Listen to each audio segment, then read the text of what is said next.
ॐ श्रीगौर्या सकलार्थदं निजपदां भोजेन मुक्तिप्रदं प्रौढं विघ्नवनं हरन्तमनघं श्रीपुण्डितुण्डासिना वन्दे चर्मकपालिकोपकरणैर्वैराग्यसौख्यात् परं नास्तीति प्रदिशन्तमन्तविधुरम् श्रीकाशिकेशं शिवम् शङ्करं शङ्कराचार्यं केशवं बादरायणं सूत्रभाष्यकृतौ वन्दे भगवन्तौ पुनः पुनः। ईश्वरो गुरुरात्मेति मूर्तिभेदविभागिने व्योमवद्व्याप्तदेहाय दक्षिणामूर्तये नमः। ओम शांति शांति शांति। देवता अधिकरण में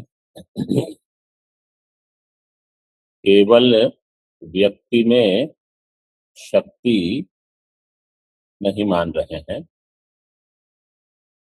और जाति में शक्ति कैसे बताई? निरूढ़ा अजहल लक्षणया। निरूढ़ अजहल लक्षणा से व्यक्ति का भान हो जाएगा, जाति में उसकी शक्यता होने पर भी। इस प्रकार से जो अनन्य लभ्यो ही शब्दार्थ है, ऐसा एक वाक्य आता है, तो अनन्य लभ्य नहीं होगा, अनन्य लभ्यत्व अभावात। फिर भी ज्ञान हो जाएगा, जाति में शक्ति मानकर व्यक्ति में लक्षण। ये एक हो गया। यद्वा आगे कहते हैं, केवल व्यक्तिषु शक्ति ही अत्र निरस्यते। केवल व्यक्ति में यहाँ शक्ति का निराश करते हैं। केवल व्यक्तिषु शक्ति ही अत्र निरस्यते, मतलब जो प्रकरण हुआ उसमें केवल व्यक्ति में शक्ति नहीं मानेंगे। क्यों? अनुपपत्ति ज्ञानम विनैव व्यक्तेः शब्द शक्ति आयत जाति ज्ञान विषयत्वेन उभय शक्तेर आवश्यकत्वात्। अनुपपत्ति ज्ञानम विना, अनुपपत्ति किसकी? व्यक्ति अगर उपलब्ध नहीं है तो केवल जाति की अभिव्यक्ति नहीं हो सकती। जब तक घट नहीं है तब तक घटत्व क्या है उसका आपको भान नहीं होगा। इसलिए अनुपपत्ति कहाँ है? जाति में। बिना व्यक्ति के केवल जाति से भान नहीं होता। अनुपपत्ति ज्ञानम विनैव व्यक्ते है शब्द शक्ति आयत्त। शब्द शक्ति आयत्त, आयत्त का अर्थ है अधीन। शब्द शक्ति आयत्त जाति ज्ञान विषयत्वेन। व्यक्ति है शब्द शक्ति आयत्त जाति ज्ञान विषयत्वेन। व्यक्ति जो है शब्द शक्ति के अधीन जाति ज्ञान विषय होगा, इसलिए उभय शक्तिर आवश्यकत्व।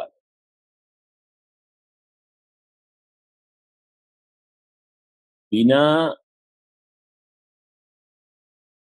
व्यक्ति के जाति की अभिव्यक्ति नहीं होगी, बिना जाति के व्यक्ति नहीं रह सकते। इसलिए उभय शक्ति है आवश्यकत्व, दोनों में शक्ति मान सकते हैं। पहले में क्या कहा?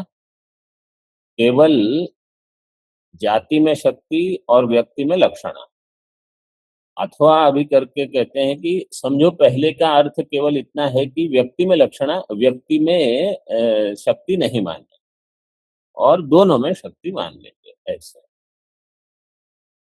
तथा च नित्य जाति तादात्म्य न व्यक्ते है अनादित्वात्। तथा च नित्य जाति तादात्म्य न, नित्य जाति तादात्म्य के कारण व्यक्ते है अनादित्वात्। व्यक्ति जो है वो अनादि, व्यक्ति भी अनादि, जाति भी अनादि, नित्य तादात्म्य होने से वो भी अनादि। जाति व्यक्ति में तादात्म्य अनादि, इसलिए तत्संबंधों की अनादि ही। सत्कार्यवादात, सत्कार्यवाद है। इसलिए जो व्यक्ति अभी उपलब्ध नहीं है वो व्यक्ति पहले है सत्कार्यवाद, सत्कार्यवाद में वो व्यक्ति पहले से है। अतएव वाक्यवृत्तौ तत्वमस्यादि वाक्ये भाग लक्षणा उक्ता युज्यते। इसलिए वाक्यवृत्ति में तत्वमस्यादि वाक्य में भाग लक्षणा बताई गई। केवल सामान्यस्य वाच्यत्वे अखंडार्थस्य वाच्येक देशत्व अभावात्।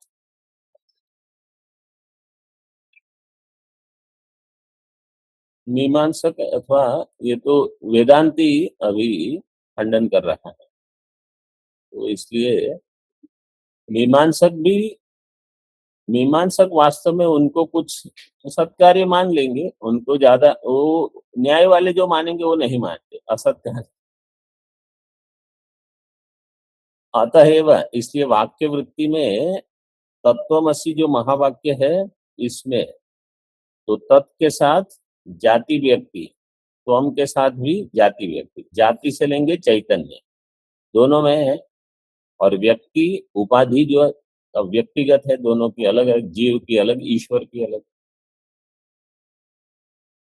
केवल सामान्य से वाच्य के, अगर केवल जाति ही वाच्य होगी, सामान्य का अर्थ जाति, तो अखंडार्थ जो है वाच्यिक एकदेश नहीं होगा। वाच्यिक एकदेश नहीं होगा तो भाग त्याग लक्षणा लगेगी नहीं। भाग त्याग लक्षणा लगाई है, इसका अर्थ ही यह है कि अखंडार्थ का एकदेश जो है उसी में वाच्य है, अन्य में लक्षण है।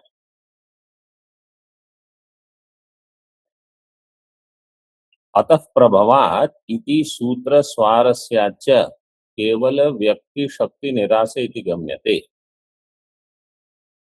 अतः प्रभवात्, ये सूत्र पहले देखा था हमने, हाँ कहाँ आया था? प्रस्तुत सूत्र। अतः प्रभवात् इसी सूत्र में है।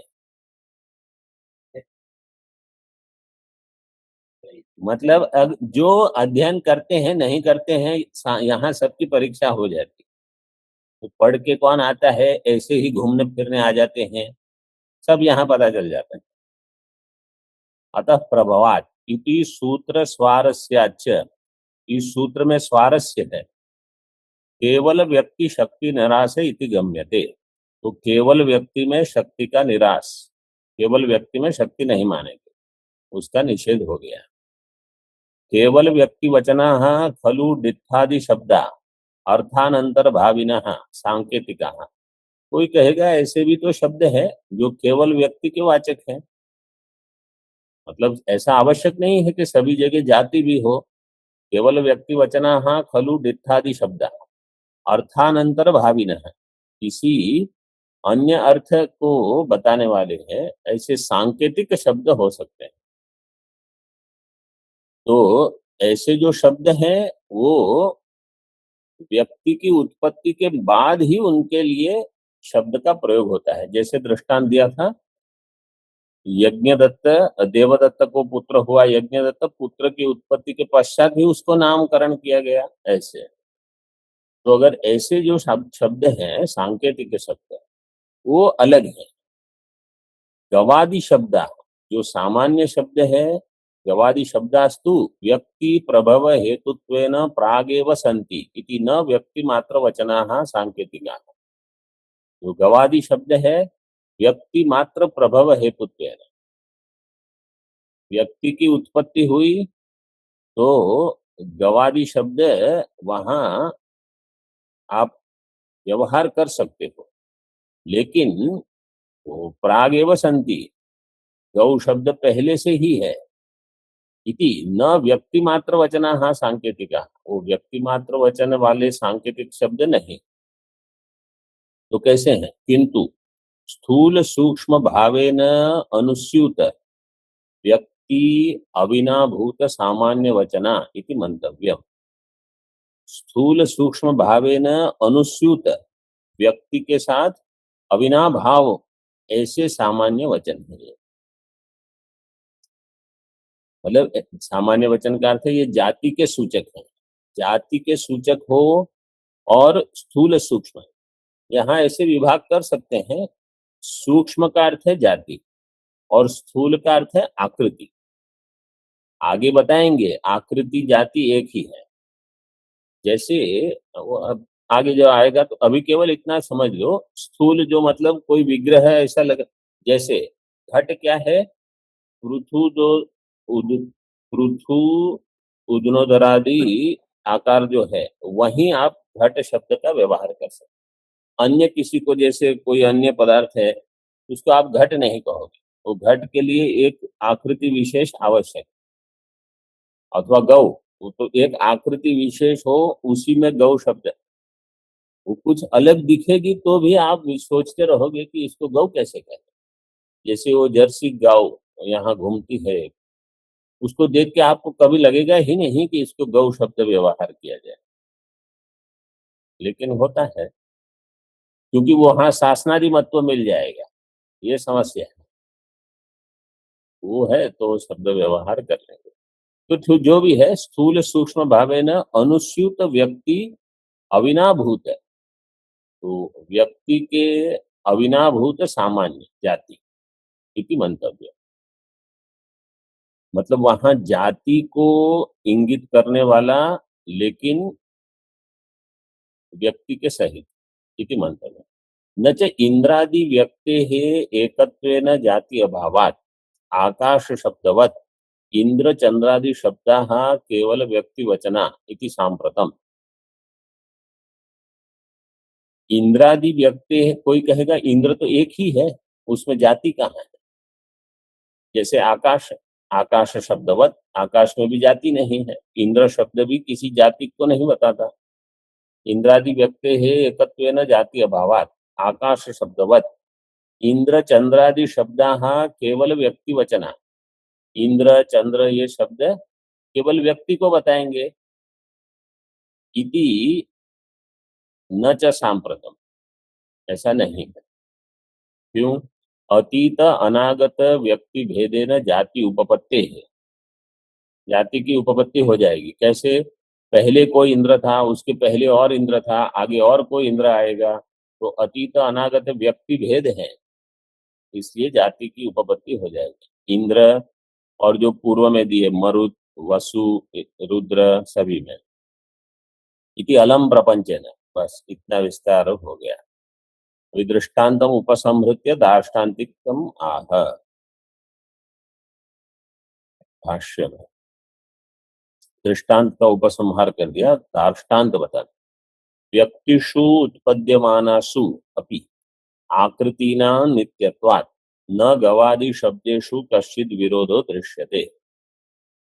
व्यक्तिषु उत्पद्यमानासु, व्यक्ति में जो उत्पद्यमान है, उत्पद्यमान व्यक्ति की उत्पत्ति होने पर आकृति नाम नित्यत्वात्, लेकिन वहां जो आकृति, आकृति से टीका में देखिए, आकृति जाति ही, तो यहाँ विचार के लिए आकृति जाति एक ही लिए, आकृति विशेष मान सकते हो। जैसे आगे दृष्टांत आएगा तो थोड़ा विचार करेंगे।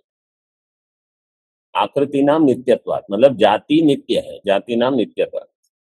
गवादि शब्देषु कश्चित् विरोधो दृश्य न कश्चित्, गवादि शब्देषु कश्चित् विरोधो दृश्यते। तो गौ आदि शब्द में वहां जाति पहले से है, गोत्व जाति, उसके साथ ही आपको इसको समझना है व्यक्ति को। तथा देवादि व्यक्ति प्रभव अभ्युपगमे अपि आकृति नित्यत्वात् न कश्चित् वस्वादि शब्देषु विरोध इति द्रष्टव्यम्। देवादि व्यक्ति प्रभव अभ्युपगमे अपि, देवादि व्यक्ति प्रभव मतलब उत्पत्ति, देवादि व्यक्ति प्रभव अभ्युपगमे अपि आकृति नित्यत्वात्, तो देवादि व्यक्ति की उत्पत्ति होती है, और आकृति मतलब जाति कैसी है? नित्य है।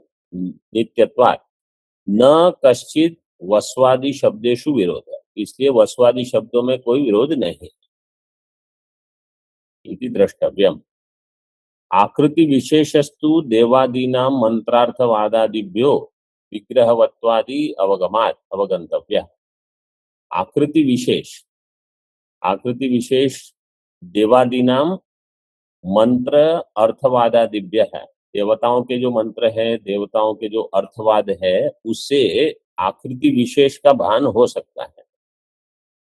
विग्रहवत्वादि अवगमात, जैसे अगर कोई कहे कि जो ऐरावत पर बैठा है अथवा जो वज्रहस्त है, वो कौन होगा?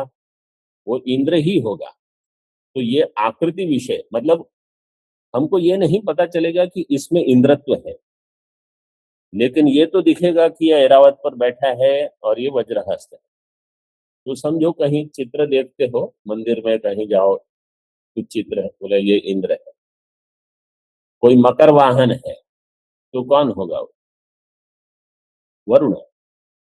मकर वाहन कौन होगा? मछली। मकर वाहन ऐसे ऐसे भी, तो ये मंत्र से पता चलेगा। वरुण का आवाहन करते हैं, मकर।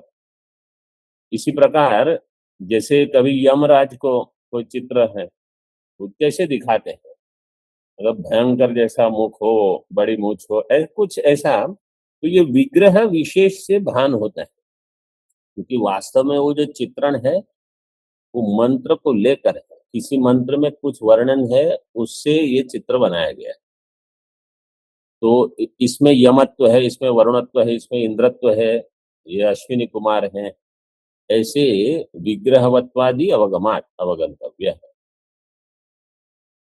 का सा व्यक्ति ही यद अनुगता इंद्रत्वादि जाति ही शब्दार्थः स्यात् इति अतः।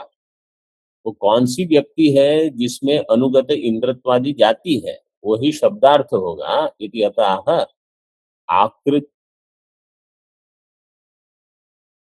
आकृति विशेषास्तु आकृति विशेषस्तु देवादीनां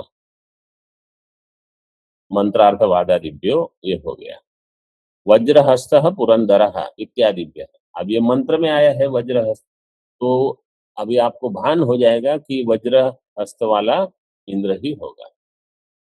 इंद्रादि शब्दानां जाति ही इंद्रादिषु प्रवृत्ति निमित्तम इति उक्त्वा उपाधि निमित्तत्वम आह। इंद्रादि शब्दानां जाति ही, इंद्रादि शब्दों की जो जाति है, इंद्रादिषु प्रवृत्ति निमित्तम, इंद्रादि में वो प्रवृत्ति का निमित्त है। इति उक्त्वा, ऐसा बता करके, उपाधि निमित्तत्वम आह। उपाधि का निमित्त, उपाधि का निमित्त क्या है? देखिए, स्थान विशेष संबंध निमित्ता व इंद्रादि शब्दाः सेनापत्यादि शब्दवत। इंद्रादि शब्द जो है स्थान विशेष संबंध निमित्ता, किसी स्थान विशेष के संबंध के निमित्त से, मतलब जैसे स्थान इस आसन पर है तो ये वो होंगे, उस आसन पर है अलग, जैसे ऐरावत पर आरूढ़ है तो अलग है, ऐसे। तो स्थान विशेष संबंध के निमित्त से ये उपाधि हो गई। और इंद्र एक स्थान है, तो व्यक्ति प्रलय अपि स्थान से स्थायित्वात् शब्दार्थ संबंध नित्यता इति अतः। व्यक्ति का प्रलय, मतलब जब प्रलय होगा तो व्यक्ति का भी प्रलय हो जाएगा, व्यक्ति चली जाएगी, इंद्र वरुण जो भी है, लेकिन स्थान रहेगा। फिर जिनका पुण्य परिपाक होगा उनको अगले इंद्र बनाए जाएंगे, ऐसे। स्थान से स्थायित्वात् शब्दार्थ संबंध नित्यता, इसलिए शब्दार्थ के साथ नित्य संबंध मान सकते हैं। इत्यतः ततश्च यो यस् तत्तत् स्थानम् अधितिष्ठति स स इंद्रादि शब्दैरभिधीयत इति न दोषो भवति। यो यः तत्तत् स्थानम् अधितिष्ठति, जिस जिस स्थान पर जो आरूढ़ है, अधितिष्ठ है, वो इंद्रादि शब्द ही अभिधीयते। ये इंद्र है, ये रुद्र है, ये आदित्य है, ऐसा, इसमें कोई दोष नहीं। तो आकृति, कोई आकार विशेष अथवा जाति, इसको लेकर व्यक्ति भले अभी अभिव्यक्त न हो, फिर भी उसको नित्य मान लें। तो अभी देखिए, पूरे इस चर्चा का निगमन क्या हो रहा है? पूर्व पक्ष ने कहा था, सिद्धांति ने कहा शब्द जो है उसी से प्रभाव है सभी का। ठीक है, तो मतलब शब्द निमित्त बनेगा, वो शब्द नित्य है, भले व्यक्ति अनित्य है। फिर यहाँ कहा कि व्यक्ति अनित्य का अर्थ क्या है, व्यक्ति विशेष भले अनित्य हो लेकिन वो पद नित्य है। पद का अर्थ है उपाधि। और जाति नित्य है, इंद्रत्व जाति अतीत अनागत सभी में लगा सकते हैं, इसलिए संबंध भी नित्य मान सकते हैं। और इस प्रकार से भले सृष्टि प्रलय होते रहे, वेद के जो शब्द हैं वो शब्द विशेष वस्तु को बताने के लिए है और वो स्पष्ट रूप से उसका भान करा सकते हैं। तो देवता का विग्रह है, विग्रह नहीं, जिस काल में विग्रह नहीं हो, जैसे प्रलय हो गया अथवा एक जैसे मनवंतर होते हैं, तो मनवंतर में सभी देवता बदलते हैं, सबको अलग अलग फिर से वहां नियुक्त किया जाता है। फिर भी वो इंद्र शब्द उसी को बताएगा। तो इसलिए व्यक्ति भले अनित्य हो फिर भी जाति व्यक्ति और उसका संबंध है, उसमें कोई व्यभिचार नहीं होगा, वो हमेशा बना रहेगा। ये सिद्धांत ने बता दिया, न दोषो भवति। उत्तम, अभी और एक समस्या कि पहले आपने कहा ब्रह्म से जगत की उत्पत्ति हुई है, अब यहाँ कहते हो शब्द से जगत की उत्पत्ति हो रही है। उत्तम पूर्वापर विरोधम परिहरति, न चेदम शब्द प्रभवत्वम ब्रह्म प्रभवत्ववत् उपादान कारणत्व अभिप्रायण उच्यते। यहाँ शब्द प्रभवत्व जैसे ब्रह्म प्रभवत्व उपादान कारण के लिए है, ऐसा यहाँ नहीं है। उपादान कारणत्व अभिप्रायण न उच्यते, तो कथम तरही स्थिते वाचकात्मना, वाचकात्मना स्थिते नित्य शब्द, जो नित्य शब्द है नित्यार्थ संबंधिनी शब्द व्यवहार योग्यार्थ व्यक्ति निष्पत्ति, व्यक्ति का अर्थ है अभिव्यक्ति, शब्द व्यवहार के योग्य अर्थ की अभिव्यक्ति उसको अतः प्रभव इस प्रकार से बताएगा। मतलब शब्द जो है वो निमित्त कारण बनेगा। निमित्त कैसे बनेगा, वाचकात्मना नित्य शब्द स्थित है, वाचक रूप से वो शब्द में है, नित्यार्थ संबंधी नहीं, शब्द नित्य है और अर्थ भी, अर्थ के साथ उसका संबंध भी नित्य है। लेकिन शब्द व्यवहार योग्यता तभी तक नहीं होगी जब तक उस वस्तु की अभिव्यक्ति न हो। जैसे घट की उत्पत्ति अगर नहीं हुई तो आप घट शब्द का व्यवहार नहीं कर सकते। तो घट शब्द का व्यवहार करने के लिए योग्यता तभी होगी जब आपके पास घट शब्द तो है लेकिन कुछ अभिव्यक्त नहीं हो रहा, तो उस घट शब्द से मानो उसकी अभिव्यक्ति हो रही है। तो उत्पन्न कहाँ से हुआ, क्योंकि आपके पास घट शब्द। तो वेद में जो जो शब्द हैं वो शब्द वाले अर्थ की उत्पत्ति आपको बतानी पड़ेगी, देखनी पड़ेगी। तो अतः प्रभवान, क्योंकि यहाँ शब्द है इसलिए वहां अर्थ है, ऐसे इसलिए अतः प्रभव इत्युच्यते। मतलब यहाँ शब्द निमित्त बन रहा है अर्थ की इंद्र को हम देखे नहीं। हाँ, तो इंद्र शब्द तो वेद में है, तो वेद में है इसलिए इंद्र की जो उत्पत्ति है वो, चूंकि आपके पास ये शब्द है, शब्द निमित्त बनेगा उस अर्थ के लिए, तो इसलिए इस शब्द से मतलब उनका उपादान तो ब्रह्म ही है और जगत की सृष्टि का निमित्त ब्रह्म ही है। मतलब जो सर्वज्ञ सर्वेश्वर हो, सर्वशक्ति हो, उसी से उत्पत्ति होगी, क्योंकि जो सर्वज्ञ नहीं है वो तो उत्पन्न नहीं कर सकता। हाँ, तो ब्रह्म उसका निमित्त उपादान का, अभी जो वेद में जो शब्द राशि है वो भी ब्रह्म से ही उत्पन्न हुई, और हमने देख लिया शास्त्र योनित्वात्। शास्त्र की योनि कौन है? ब्रह्म ही है। तो वेद की योनि ब्रह्म हो गई। उस वेद में ये सारी शब्द राशियां हैं, इंद्र वसु जो सारे।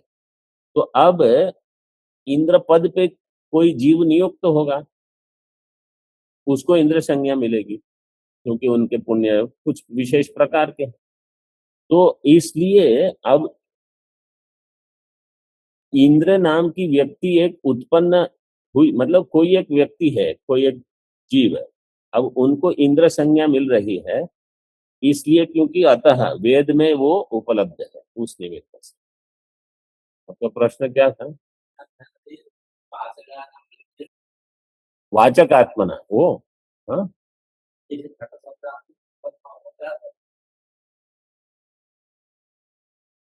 तो वाचक आत्मना नित्य शब्द है। वाचक शब्द जो है वो तो नित्य है, मतलब घट शब्द, इंद्र शब्द, ये सब नित्य है। ठीक है। नित्य अर्थ संबंध, और उस शब्द का अर्थ के साथ संबंध भी नित्य ही है, वो भी दोनों तो दे दिए। अर्थ की वो तो उत्पत्ति होगी तब ना, अर्थ होगा, क्यों? क्योंकि शब्द है, वेद में शब्द है, तो ऐसा कोई अर्थ होगा। जब हम कहते हैं कि वेद अतीन्द्रिय विषय में वेद प्रमाण है, ठीक है, तो अभी इंद्र जैसे, अब इंद्र तो कौन देखेगा? वो अतीन्द्रिय ही रहेगा, उसमें केवल वेद ही प्रमाण है। आप कहो कि किसी अन्य प्रकार से पहले हम जान ले, वो नहीं, वहां तो यही प्रमाण है। आप चाहे मानो मानो, नहीं मानो नहीं मानो, वो मंत्र से, मंत्र में वर्णन करते हैं ना कि इंद्र ऐसे ऐसे हैं, स्तुति करेंगे, उसी से। शब्दों निमित्तम, जैसे हम कहते हैं तो शन्नो मित्र शम वरुण, ठीक है, ये मंत्र है। अभी कोई मित्र होगा देवता, उसी के लिए मित्र शब्द व्यवहार, कोई वरुण देवता होगा इसलिए वरुण शब्द व्यवहार हो। अभी आप कहोगे नहीं ऐसा कोई है नहीं, वो पूर्व पक्ष क्या कहते हैं, ऐसा कोई विग्रह नहीं, केवल शब्द है, तो हम कहेंगे नहीं ऐसा कोई है। शन्नो भवतु अर्यमा, तो अर्यमा देवता भी है ऐसे। शब्दों निमित्तम इति अविरोधम मत्वा सूत्र शेषम अवतारे थी। शब्दों निमित्तम, शब्द निमित्त हो गया, इसमें अभी कोई विरोध नहीं रहा। अभी सूत्र का शेष जो है उसको बताते हैं। कथम पुनरवगम्यते शब्दात प्रभवती जगत इति, कैसे पता चलेगा शब्द से जगत की उत्पत्ति होती है? प्रत्यक्षानुमानाभ्याम, प्रत्यक्षम ही श्रुति ही प्रामाण्यम प्रति अनपेक्षत्वात्, श्रुति में अन्य किसी प्रमाण की अपेक्षा नहीं है, प्रामाण्यम प्रति अनपेक्षित। अनुमानम स्मृति ही प्रामाण्यम प्रति सापेक्षत्व, इसलिए प्रत्यक्ष का अर्थ हो गया श्रुति, अनुमान का अर्थ हो गया स्मृति। ते ही शब्द पूर्वाम सृष्टिम दर्शयतः, ते के प्रमाणे, स्मृति ही श्रुति ही। ते, ते एक वचन है, द्विवचन है, बहुवचन है, क्या विभक्ति है? क्या किसने कहा? स्त्रीलिंग द्विवचन, सा ते ताहा, तो श्रुति स्मृति सृष्टिम दर्शयतः। टीका में स्मृत्या स्वप्रामाण्यार्थम मूल श्रुति ही अनुमीयते इति अनुमानम स्मृति। स्मृति में क्या होता है? स्वप्रामाण्यार्थम मूल श्रुति का ही अनुमान किया जाता है, इसलिए अनुमानम स्मृति ही, तो श्रुति स्मृति हो गए। अभी इसमें जो मंत्र है उसकी व्याख्या कर रहे हैं, इसको कल देख। ओम पूर्णमदः पूर्णमिदं पूर्णमुदच्यते पूर्णस्य पूर्णमादाय पूर्णमेवावशिष्यते। ओम शांति शांति शांति। शङ्करं शङ्कराचार्यं केशवं बादरायणं सूत्रभाष्यकृतौ वन्दे भगवन्तौ पुनः पुनः। ईश्वरो गुरुरात्मेति मूर्तिभेदविभागिने व्योमवद्व्याप्तदेहाय दक्षिणामूर्तये नमः। ॐ शान्ति शान्ति शान्तिः।